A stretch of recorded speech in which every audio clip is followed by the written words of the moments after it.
यार आप लोग कैसे हो। मैं न्यू वीडियो में आप लोग का वेलकम है। फिर एक धमाका संग लेके आ चुका हूँ आप लोग के बीच में। जो भाई मेरे गाना को सुनते हो तो लाइक करें, कमेंट करें, शेयर करना भूले। यह गाना भक्ति संग है।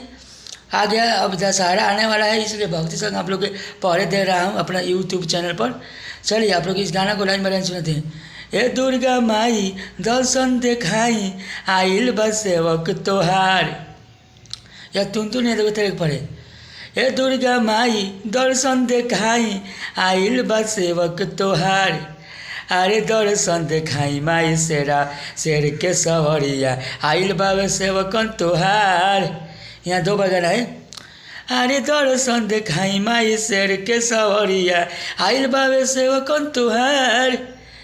ए दुर्गा माई दर्शन देखाई आइल बा सेवक तोहार। ए दुर्गा माई दर्शन देखाई आइल बा सेवक तोहार। अरे दर्शन देखावा माई शेर के सवरिया। अरे दर्शन देखावा माई शेर के सवरिया आइल बाबे सेवकन तोहार। यह मुखड़ा है।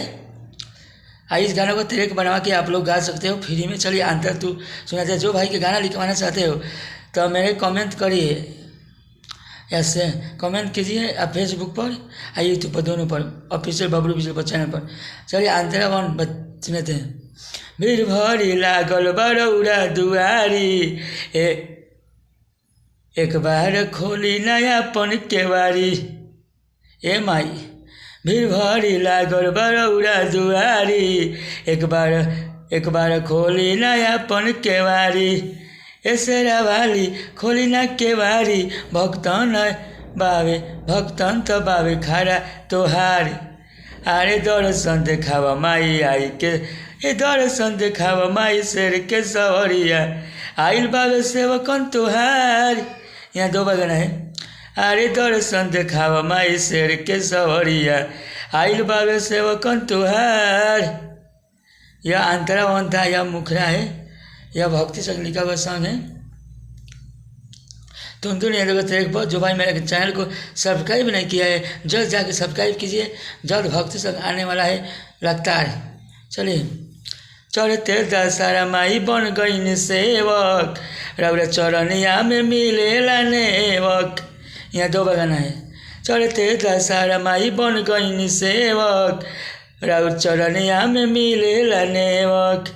करे निकल अपना दैया के अपना आई माई आइल बबलू बिजोड़।